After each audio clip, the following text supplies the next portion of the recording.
All right, so let's get started as people trickle in, braving the cold from far away Mary Grayton Center all the way to the Mudbox. Thanks so much for joining us here. We put together a panel on student engagement in the online classroom. And what brought us to this topic is that, of course, student engagement is really a centerpiece in the online classroom, because especially when you teach parts of it or all of it asynchronously, the student engagement is what makes the class happening, you know, other than lectures or feeding them readings, etc. So we felt like it was really worth devoting a topic to that particular aspect of online teaching. Not to say that any one of us are experts, maybe aside from Laura, but we all have experience and first-hand experience with online teaching, so we'd be willing to share some of that with you, hoping that you then also give us some feedback and maybe share your experiences with us towards the end. So with that, I would like to hand it over to Laura, who will kick us off, and we have sort of an order along the way that we predefined to convey what we had to convey and then have enough time to debate. Sure. Hi. Well, my name is Laura March. I'm an instructional designer over at CTRL, the Center for Teaching, Research, and Learning at AU. Please come stop by my office. It's in the second floor of Hearst. If you can't get up there, we can meet in the quad or whatever you'd like to do. I guess I'd like to start off by just introducing myself and how I got to this position right here. Because in a previous life, I was actually a web designer, and I went back to graduate school because I was interested in making creative experiences accessible for differently abled students. And on the way, I found that much of my arts education classes that were offered online or in hybrid versions were horrible. They were just terrible classes, especially compared with the in-person versions taught by the same instructors, which really made me interested in instructional design and instructional systems as a concept. And so I picked up a second degree in instructional systems, which is all about designing educational experiences that make learning more effective and efficient and appealing. My job here at AU is to train and certify new online instructors and make sure that they get the support that they need to make an engaging and effective course. And Andrew, I guess, can tell you more about that. He just completed our fall version. We're going to be starting our spring version next week. So I have a few best practices handouts from the course here if you'd like to take some for your own. Also, if you'd like to take the class or just come and get in touch with me about your own coursework, get in touch. I've got business cards here, and I'd just love to chat. And AU is extremely rare in that it provides training for teachers to make sure that their classes and their instructors are held to really the highest standards before the class even runs. And it's important to know that those online classes carry the same credit and name. So it just needs to be as rigorous and fulfilling as the in-person classes. So online, hybrid, in-person, it really doesn't make a difference on their transcript. They really need to be getting those same experiences. And so before we get really started, I think it's important to know what we're working with time-wise. And these are AU's credit guidelines. I'm not sure if everybody's familiar with these. And they follow the Carnegie classification of what a credit hour actually is. So if your regular 3-credit online class down here ever gets audited by Middle States or another body, you really have to prove that you're providing at least 2.5 hours of instruction and 5 hours of student work for each week, for a regular 3-credit class in a 15-week semester. So moving that on to kind of the meat of this presentation, the way I see this topic as an instructional designer is that there are really 3 types of engagement: the student to course content, student to instructor, and students to each other, that peer engagement. And to start, decades of research and literature indicate that in order to learn, students must do a whole lot more than just listen. They have to write, discuss, or be engaged in some sort of problem-solving activity, which is called active learning. And it's a whole lot more engaging to do something with the course content than really just listen to a talking head speak to you from a screen.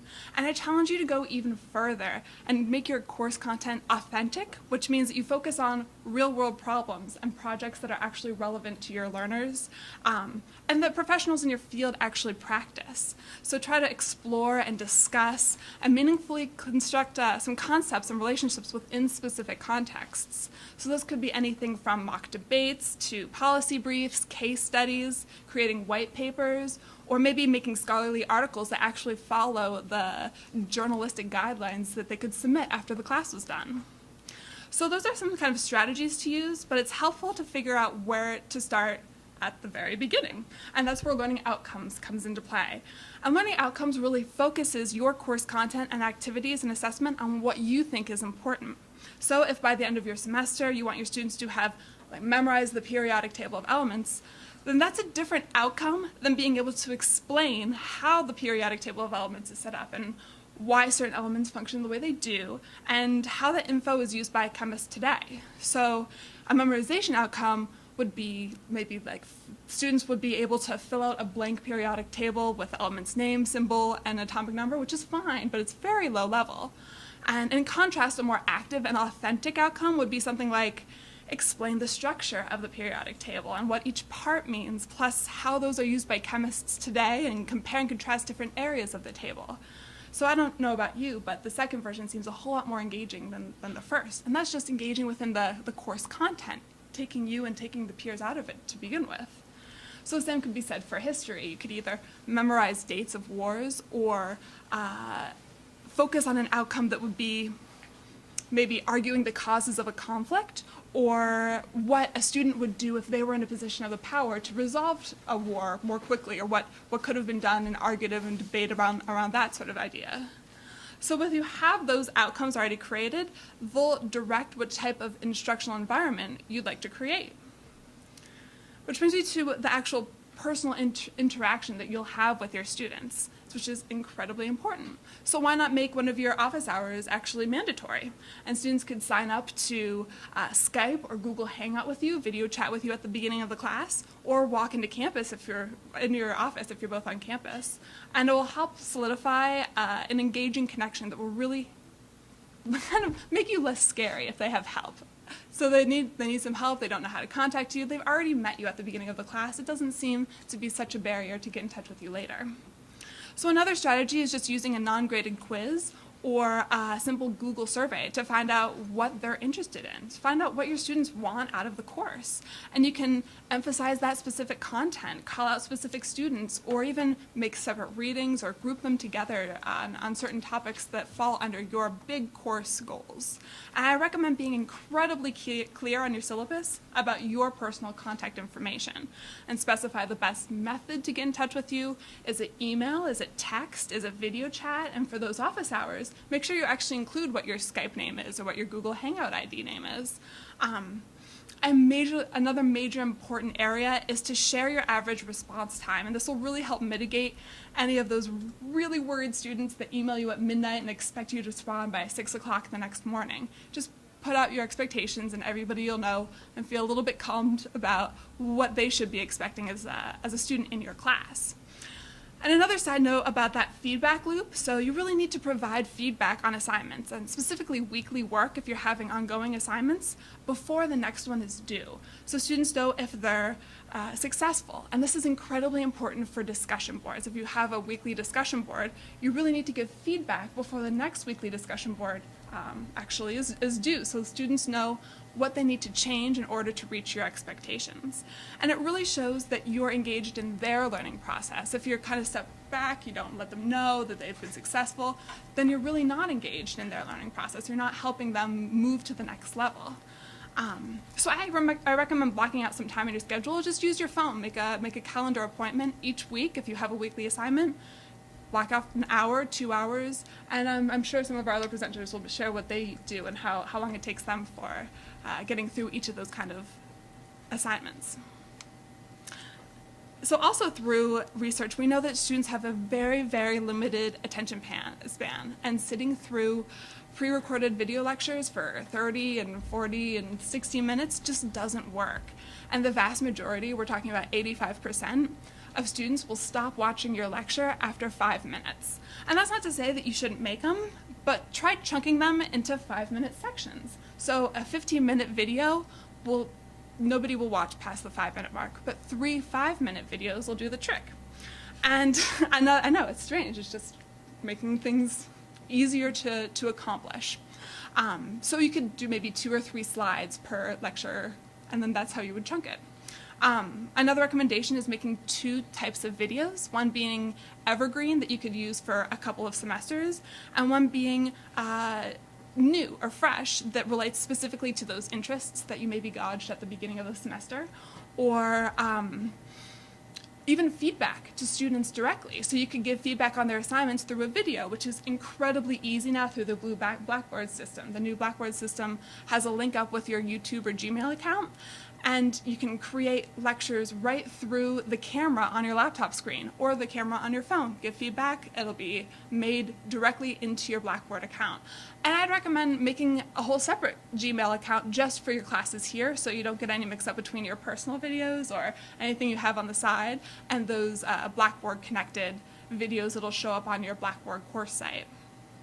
And they're offering kind of how-tos throughout the day through the Ferren conference, and you can always stop by the Blackboard office. They're open 9 to 5 weekdays in the 3rd floor of this building. So moving on to peer engagement, I kind of like to start by asking how many people here actually really loved working in a group, really loved group projects when they were a student. Like love, you really wanted to be a part of them. So I say let's treat students the way that ourselves we'd like to be treated. So unless you really have a learning outcome that requires collaboration, I'd think twice about those group projects. So if there is an integral part of your course that requires that collaboration, figure out how it would be done in the real world. You'd probably have specific roles and responsibilities, so offer those to your students. Not just here's your assignment, here's your group, figure out how to do it. Just allow your students to know how they should perform and assess those accordingly. Otherwise, you're really not assessing the course content, you're kind of assessing how the student functions within a group. And that's not to say that peer engagement is worthless, it's just about matching your outcomes with the activities and assessments that you're using. And so here are a few instructional strategies on the top that align with the action verbs used in your outcomes below. So asking students to teach one another how to create a lesson plan about the course content would really satisfy their ability to explain your course content. If your learning outcome is they explain something, like explain how to create a peanut butter and jelly sandwich, they could create a lesson outcome on a lesson plan on how to make a PB&J. You could have a critique where your students actually have to produce something and then analyze one another's work. So that will help defend their viewpoints. It would help with recommending certain areas. Same thing with debates. Students would need to recommend or defend or analyze certain viewpoints by debating. None of these, obviously, are group projects necessarily. You could group them if you wanted to chunk them into maybe groups of 4, but they wouldn't necessarily need each other for their own specific grade in all these projects. And there's a great website with many more ideas that I've linked to right here. It's the top Google's search result when you hit alternatives to lectures that gives 50 ideas that will work in person or online. And I'd love to later, if you'd like to brainstorm together, if you're having any trouble with specific outcomes or activities that you'd like to chat about, and maybe we can work together and figure out a different kind of way or a different approach to getting at those learning outcomes online. So with that being said, I'd like to hand the floor over to Professor Gunter. Okay. Thank you very much, Laura. Okay, I will try to stand over here and present it because I need to see what I wrote actually myself. Okay. I am teaching in the economics department, and the topic is enhancing student engagement in the online classroom. And as you all know, an online classroom faces some challenges in student engagement because they are not all present. You can't observe them, what they're doing. So, however, it can also be an opportunity to have online teaching because students have many more options to engage, to actively participate in an online course than in class, because they can do it at their leisure, like if they are at the beach, okay, they can do it while being at the beach. They can actively learn, they can do the readings, they can do the exercises and so on and so forth, and that might be actually an opportunity. According to Barbara Monroe's Fostering Critical Engagement in Online Discussions, which has been the Washington State University study, which has been a training resource provided by American University who take the online teaching class at AU, like I did something like 2 or 3 years ago. She wrote that this online threaded discussion has often been praised for actually increased student participation rates, measured in terms of numbers of students participating, as well as in terms of numbers of contributions per student. So, but the point is that, you know, it's not just important to have an increased number, but to critically engage students. And the way, what I want to share with you today is basically the lessons or my own experience on a specific course. This is a tentative lessons from Econ 363, Macroeconomics of Development, which I have taught in summer 2012, in summer 2013, in summer 2014, and I will also teach it in summer 2015. So it has evolved a little bit over time, but basically, even though I have little comparisons, you know, in terms of participation of students in other online classes, I am very happy with my students' participations, and I just want to basically show you on how I'm doing it. Okay. So the first one general lessons which I would like to share with you is that don't expect much participation unless you grade it. Okay, if you say, oh, do this on a voluntary basis, it has not worked in my case.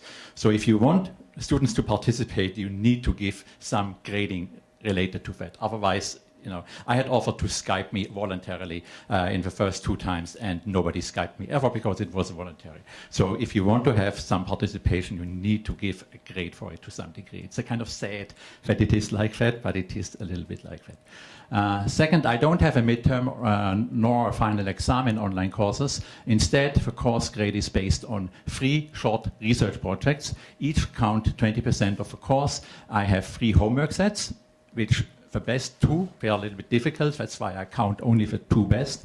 The 2 best count each for 10%. And then I have the standard engagement tool, online discussions via Blackboard, which count for another 20%. So these 3 elements, okay, this is how I engage students and how students are engaged in my class in this course, 363. This is just a grading scale to give you an overview that 60% is a research paper, 20% for homework, and then 20% for online, and then I give grades based on the various points they get a grade, and then they get the course grade for that. Okay, now it's really important to have a very good structure of your online course. That's at least what I have learned. I consider the course structure to be important for keeping students involved. Given that at least this course is a 7-week course, I have structured the course also in 7 weeks. Okay, so this is what it is. Okay, you didn't worry about the details, but they are specific topics like key characteristics and growth, then basic macroeconomic theory, and so on. Every week is one specific topic which is the task for that week, and students know about it and they understand it, and they say, okay, this week is finished, now we start a new topic. And that way I think it is helpful to have it structured that way. You don't need to, but I think it's useful to have it like that. Everything, including for online discussion, is also structured by week. So let me just introduce how I do for online discussions. They are also structured by week, and the maximum online discussion points a student can earn every week is 16. And up to 10 points they can get from substantial contributions, and 6 points they can get for critically commenting on another student's substantial contribution. The substantial contributions are a set of answers to a set of questions for each class, for each PowerPoint. I have 3 PowerPoints a week on Mondays, Wednesdays, and Fridays, and there are a set of questions for each PowerPoint, and they need to comment or answer those questions if they want to get credit for a substantial contributions.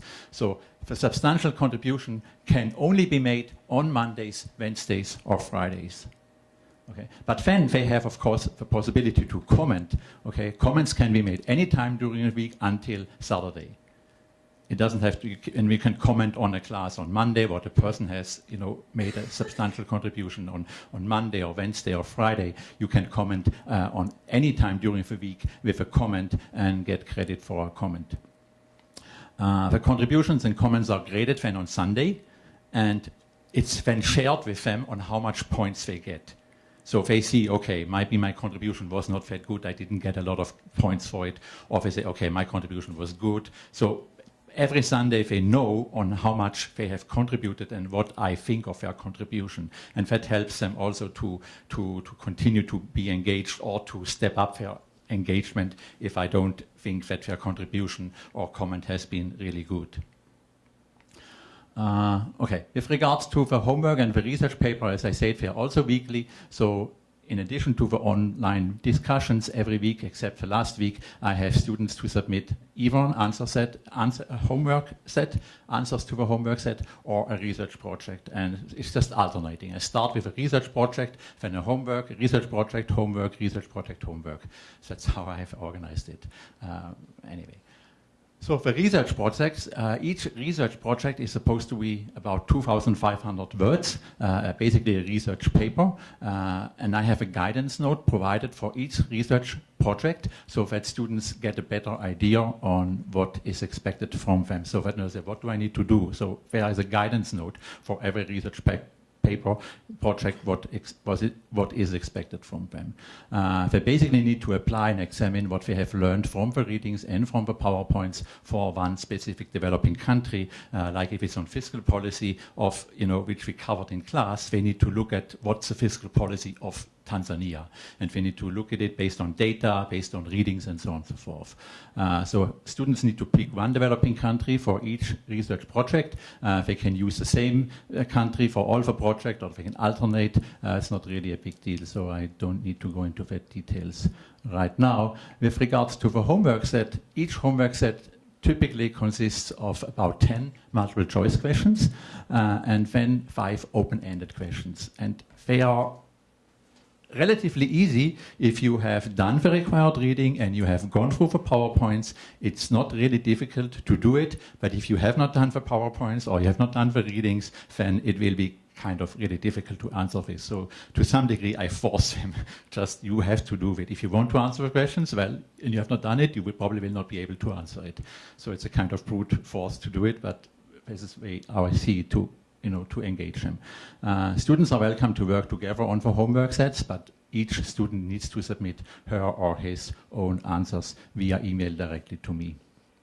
Okay, that's all what I wanted to share at this point. Thank you very much. So let me just move forward to 2 more things. Okay, yeah, this comes really later. Okay. Yep. Okay.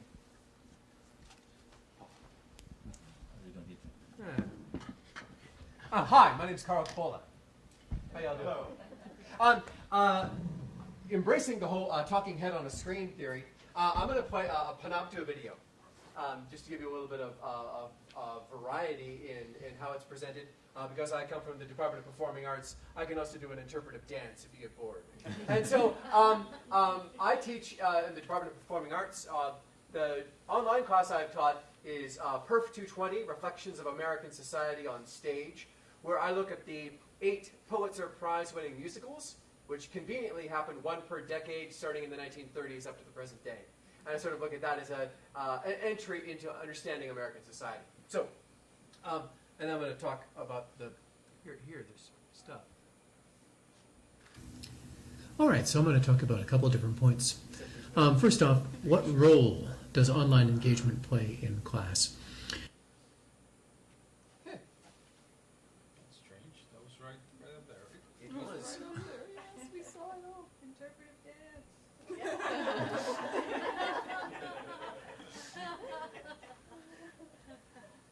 If it doesn't work, I can just talk. No. Oh, it's off the screen. So we switched, somehow we switched the screens, but okay, I think this will go for now. Yeah, That's fun. All right. And I got to say that I think that online engagement and participation is absolutely crucial, not only for the students, but I think also for myself as an instructor, as a way of just justifying teaching this course online as opposed to being in person. So I think it's absolutely necessary. I think it prohibits the idea of kind of a detached anonymity, which I think it's very, very easy for it to happen in class. And I think, honestly, being in an online class for the students requires more investment and even more honesty than in their face-to-face classes. It's very easy for them to become one of the crowd when you have a face-to-face class, whereas online it's very, very obvious when somebody is participating and when somebody is not.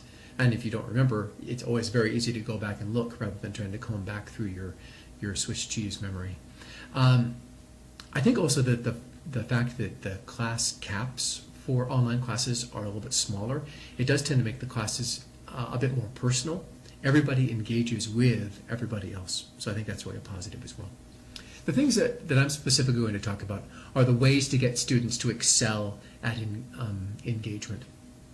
And I think one of the key things is to incentivize online engagement. And that really starts with the grade. Let me pull up my syllabus here. Here we have, in my evaluation and grading, we see the class participation, which I've highlighted there, being a substantial part of the grade. And so I think that's really important, that if you want them to participate and you want them to engage online, you need to reward them for that participation. And so that's always a part of what it is that I do. I also make sure that I have a clear and specific rubric for what I expect in online engagement. And so here you see sort of the breakdown of here's what an A level of online engagement or participation is, and a B level and a C level and all that sort of stuff. So I think having very, very clear expectations of what it is you expect from them and how you're going to grade them. I think it's also important to have painfully detailed and specific instructions about what you expect for their level of engagement. So that's true for the specificity in the syllabus, as well as in weekly folders on Blackboard. I am very, very detailed about what it is that I expect in their levels of engagement. I also provide them with a lot of feedback on how they are doing in their online engagement. And I actually use my TA a lot for this as well, to have him go through and figure out sort of moment by moment on this assignment, how did this student do, and to sort of figure that out. I communicate with the students individually 2 to 3 times during the online course over the summer that I teach, where I give them an idea of this is how I feel you are doing so far in your online engagement. And I tend to really follow the rubric very specifically, and a lot of students in their first kind of a third of the way through assessment are really distressed by sort of the grade that they're getting. And so a lot of them will seek out feedback about how do I improve my online engagement, which is great.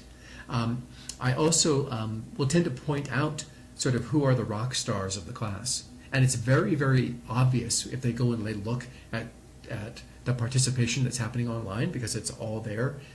They can look at sort of, these are the students that are doing A-level work. And so it lets them know this is how I need to up my game if that's important to me. I also do private Skype sessions with my students, usually at around the midpoint of the semester, which I also find really helps them understand the connection that I have to them and how it is that they're doing as they move along. I also find it really helpful to talk about how best to engage the class. I find when they are attempting to engage their fellow students, when they ask each other questions, frequently they will ask them in such a leading way that there is an obvious answer that they are looking for. And they're doing a group project or something like that, and they're supposed to provide discussion questions. That they will provide the discussion question, but there's an obvious answer, and so everybody dutifully provides that obvious answer. And so teaching them how to ask questions of each other, how to engage each other in a way that's honestly going to lead to substantive discussion, I think is also crucial. Then ultimately it's getting to what are the different modes of engagement. In Blackboard, there is the discussion board, which for those of you who use Blackboard, the discussion board is really designed not to discourage discussion.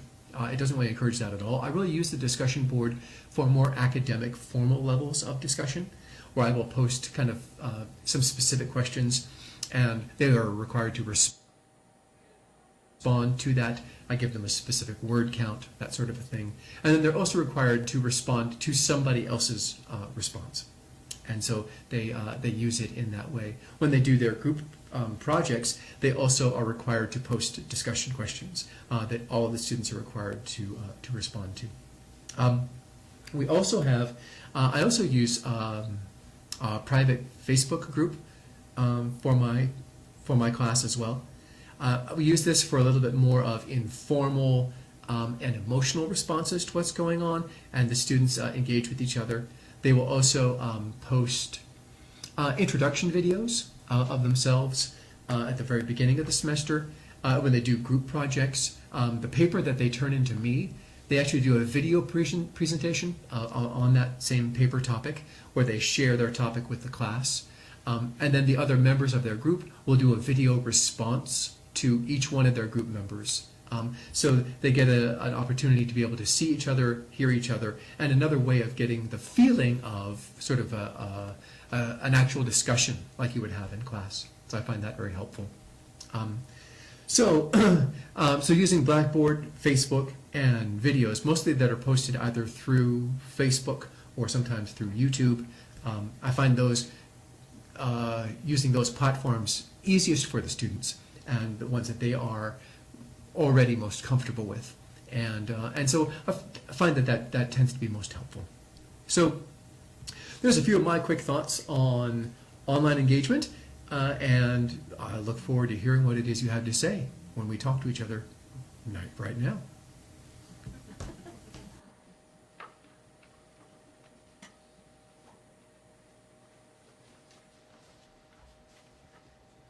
I'm done? Yeah, that's all. That was it. So you phoned it in. I totally phoned it in. But I still showed up until I defeated the purpose of phoning it in.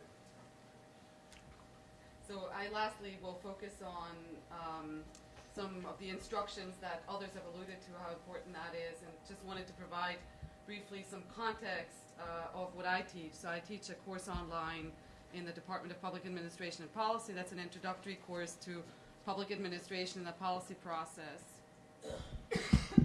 Thank you. There we go. It's moving. Oh, I'm so sorry. I'm moving it there, but not here. There we go. So this is the course that I'm teaching. Let me check.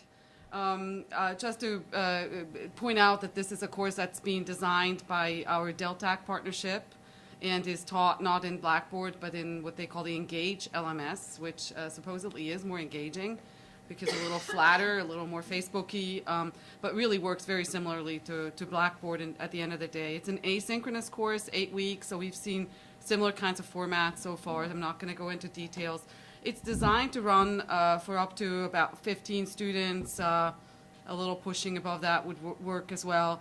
But it was in its current iteration, it was run with 8. And I do think that for that kind of student engagement that we've mentioned, the number of students counts, if only for the sanity of the professor and instructor teaching it. It's moderated by an instructor, ultimately with a course developer in the background. It's also important to notice, I think, in terms of like the workloads and those kinds of discussions that we haven't raised at all, because engagement, of course, is time-consuming, both not only for the students who really get credit for that, but the professor, of course, notices very quickly when there's more engagement, there's more work in a way to be done. So let's not discount that. The program and course learning objectives do include student engagement as a specific goal. I listed them here for you to consider. I will get back to that question, like engagement for what.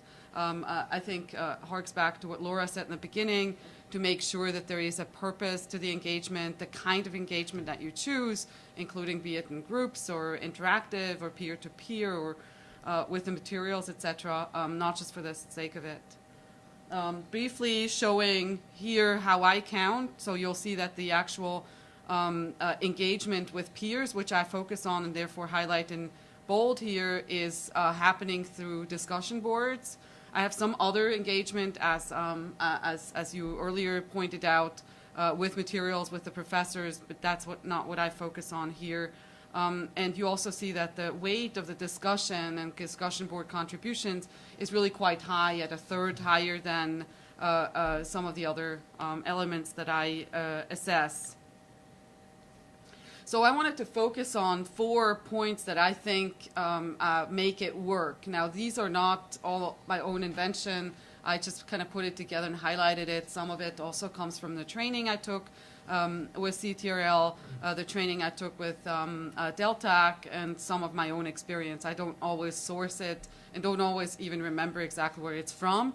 So bear with me, but realize that that's not just, it's sort of acquired knowledge, but not all my own.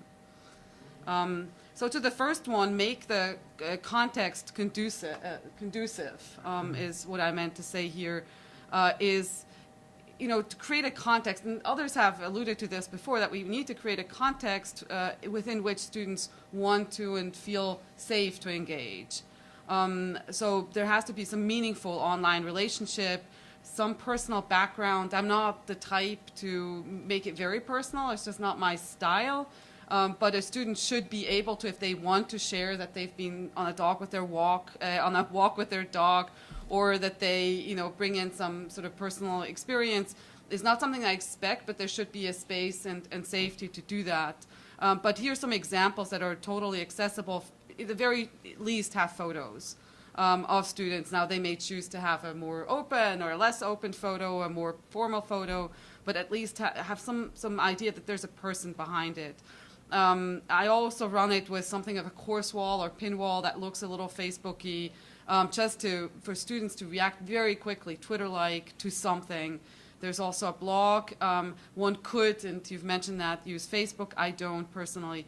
I do think that students have to be oriented towards that kind of interaction before they even come to class. So I mentioned that as a contextual importance here.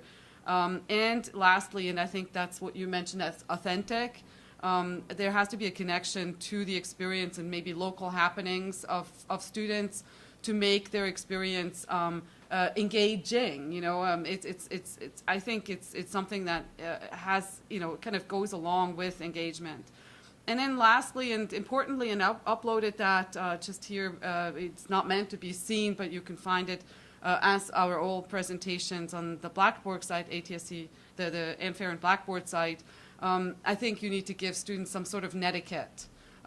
What is it? It's got to do with instructions and what expectations you have towards them in terms of word count, voice, etc. But the netiquette is more a general thrust of what to do and not to do online. And even if you think it's obvious to them, I think just having it spelled out very clearly of things that, that are not acceptable, and then also, bearing down on that if it does happen is really very important.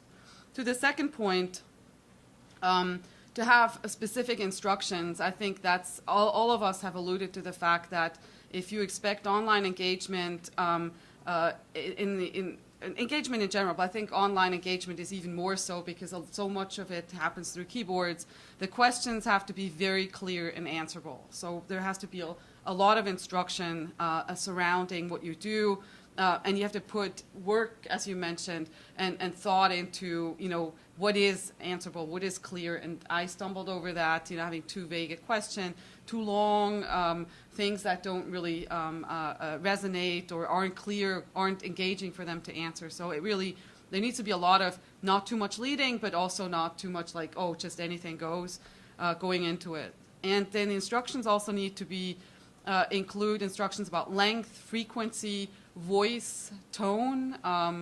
For example, are you supposed to be more academic, including sources, etc., or is it more meant to, exchange experiences? Have to be very explicit about that. The thrust of the discussion, which direction you want it to head, possibly giving examples. There really needs to be a lot more guidance than in the, on the face-to-face classroom. If needed, one has to provide instructions with specific question, with each specific question, like answer one of those, provide one example, or first discuss pros, then discuss cons. So having general instructions about, how you engage in the discussion boards is one thing, but then also having specific instructions, manageable and meaningful instructions that go along with each one of the questions. Provide and stick to the grading rubric. Even if you feel like halfway through, wait a second, I should have recrafted this, it's probably not the time to change it. But it's really important to have a grading rubric. In fact, I should upload the one I have just to give you an idea. There's some online also. A grading rubric really is a matrix where you basically say, I'm going to grade, in my case, it's I grade the quality expression aspect, I grade relevance, and I grade impact. Do others respond? And then, so those are the three chunks of criteria. All of them are weighed the same way, telling them whether theirs is outstanding, very good, satisfactory, or unsatisfactory. And I give points, so if you have an outstanding quality expression, outstanding relevance, outstanding on impact, you get a number of points the same way that Bernhard, I think, expressed it. In my case, it's maximum of 12.5 points, and they all add up throughout the semester. But you have to be extremely, extremely explicit, and it doesn't really work without being as explicit as that. Although I would love to be less explicit. So the third point and second to last, or actually here's just to give you an example, a discussion that I think in the end, just to kind of show you both sides, was very specific, but I thereafter learned that maybe not to give them 3 different points to answer. It did work in the sense that I then broke out each one of those questions. So it's a movie that they had to discuss and apply some of the public administration concepts to. I could have, and afterwards did, break them out into different groups to discuss any one, not all, of those specific questions.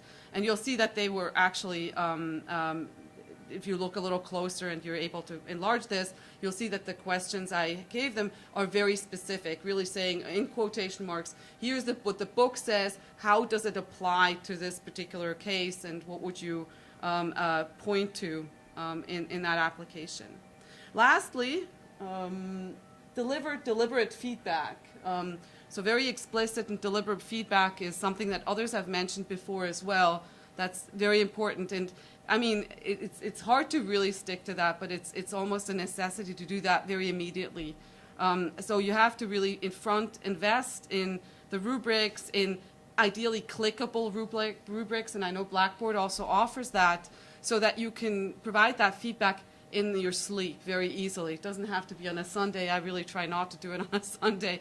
But to be very immediate. So it needs a lot more front investment to craft all of this and then go through it very quickly. Turn it in. I use a lot on campus to grade papers and have the rubric, upload it, and just go click, click, click, click, click. And students buy that. If they get it 2 weeks later, which I often do, they don't buy it. Click, click, click, click. They expect a lot more explanations then. So being quick allows you to also be a little cheap. But deliberate is the emphasis here. So provide explicit feedback directly, if necessary privately, but also indirectly by engaging in the class yourself so that you can model and point to what is expected. So using reply all, answering the entire class can be used to further discussion, to wrap it up. However, even as an instructor, and I have to say this for myself, it's very easy to get off track. Like I like what they say, and then I find myself typing like all kinds of different things and say, wait a second, that wasn't the question I asked them. So let me not get delete into that. So also as an instructor to really remember that what to prod them in the correct direction, not let yourself be thrown off. Point to model best practices. I sometimes call students out by name. Again, faces and photos for that is important. Others mentioned the higher order insight, so let me not go into this too much.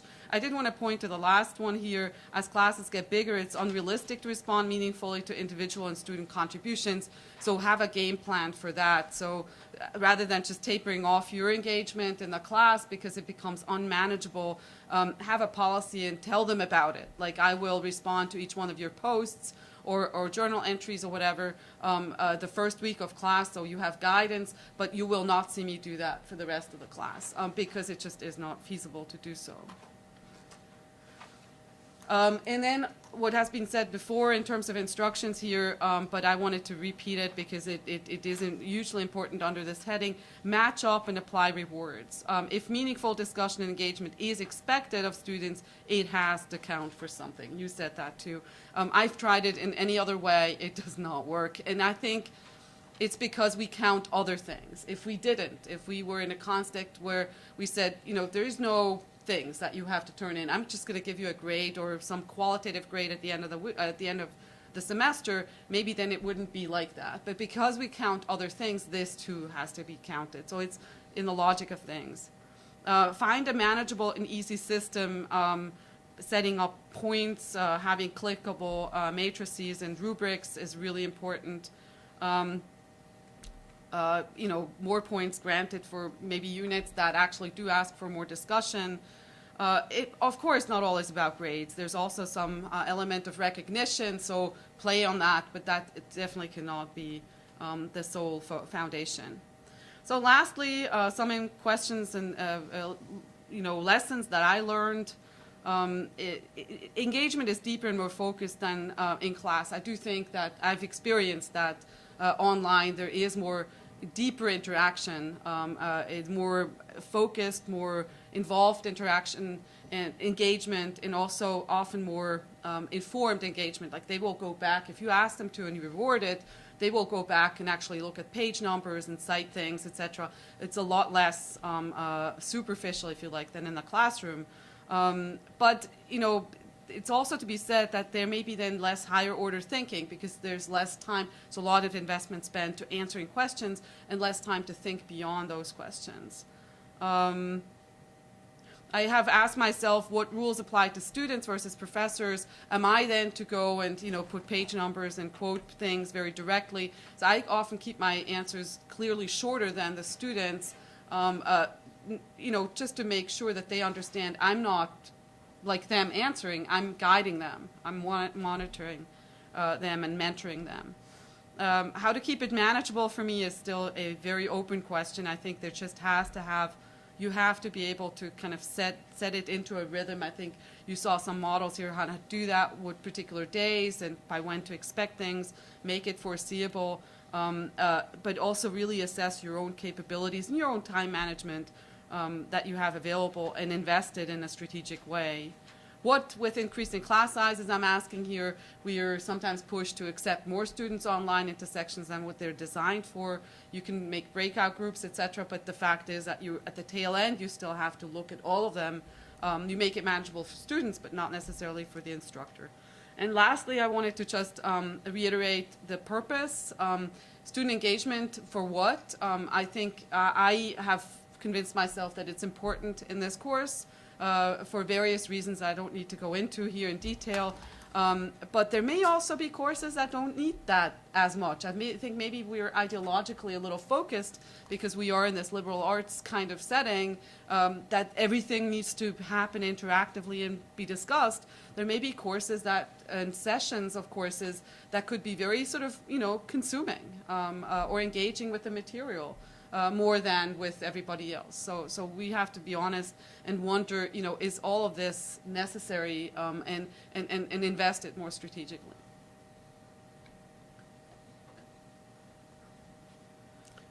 Terrific. Would You guys like are to all open convinced? this We up? have for sure 10 minutes, if not, you know, pushing it too much. I have a question. So how do you know the difference between engagement and activity? Like, once these assignments and questions get so small, it's just a matter of checking boxes in some cases. And I'm curious about the word engagement, which suggests that there's positive change in the learning of the student. So how do you sort of avoid just activity being counted toward a grade as opposed to progress? Does that make sense?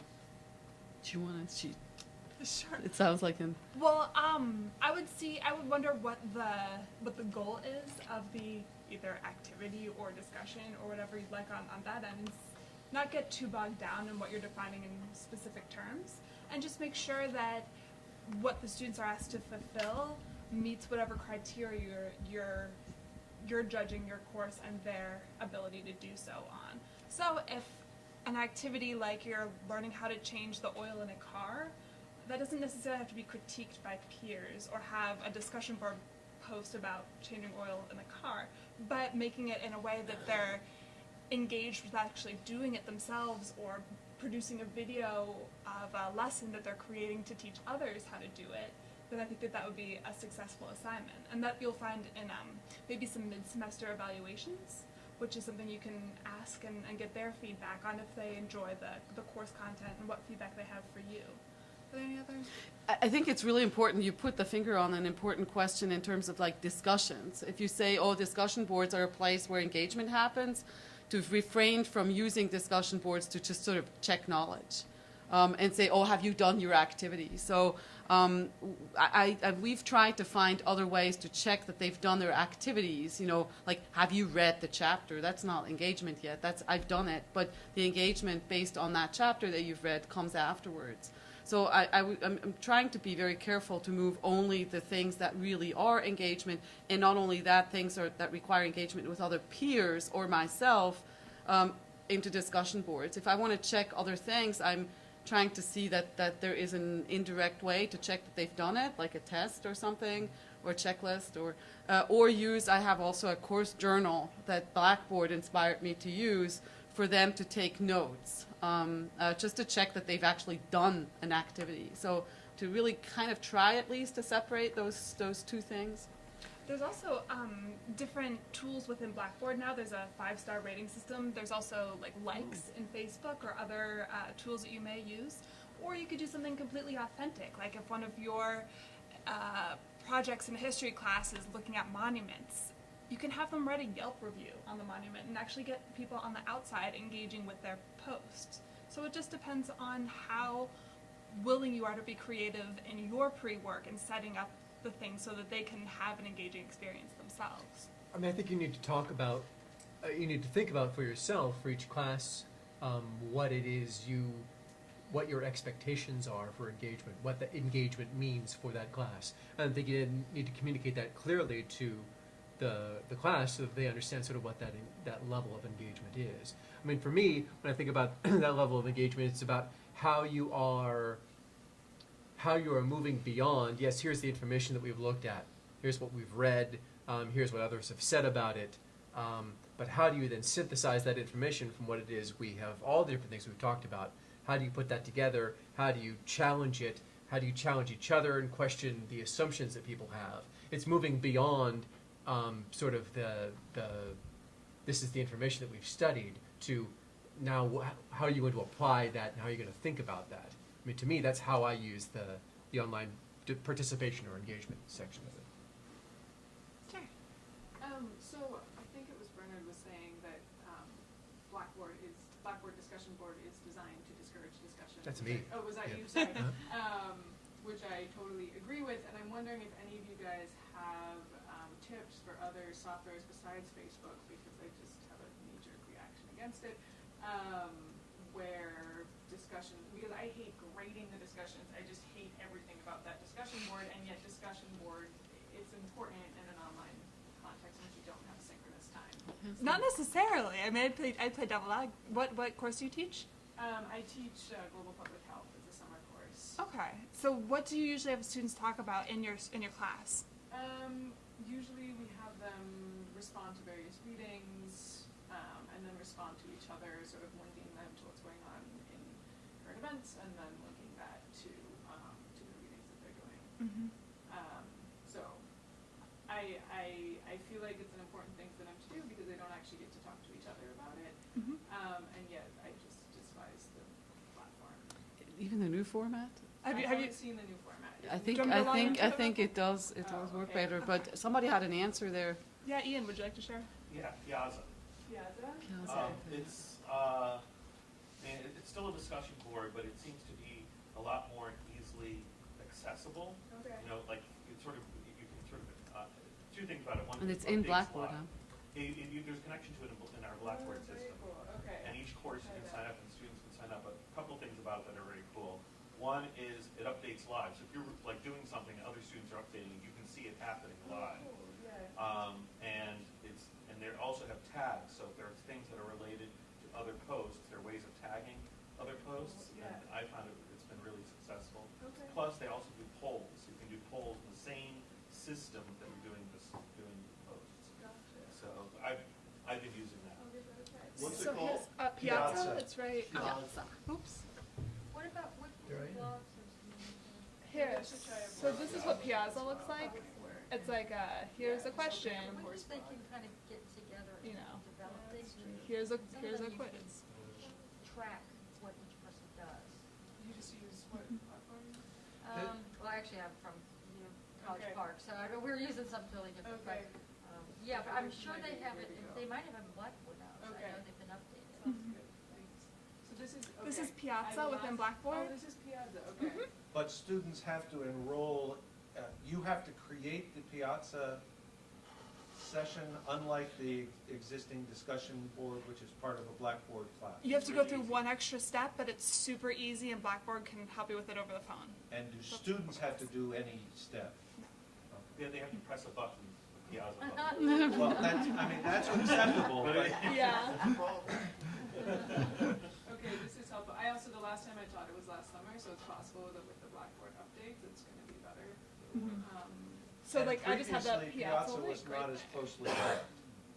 So this is the new Blackboard site. Gotcha. Here what the discussion boards look like. Okay, but you still have to walk into each one.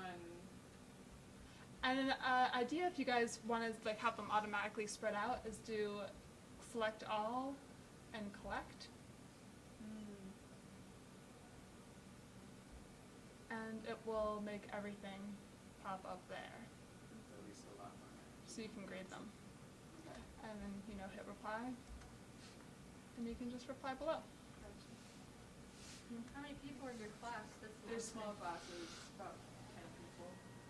Yeah, You want more. yeah. I think Blackboard does this too, but it's really easy to create groups on Piazza. So, for example, if they're doing group projects, you just want to be able to talk to them that way. But you can just do it through messaging. You can do it. I'm even exploring for this summer doing an office hours link on Piazza so they can ask public office hour questions.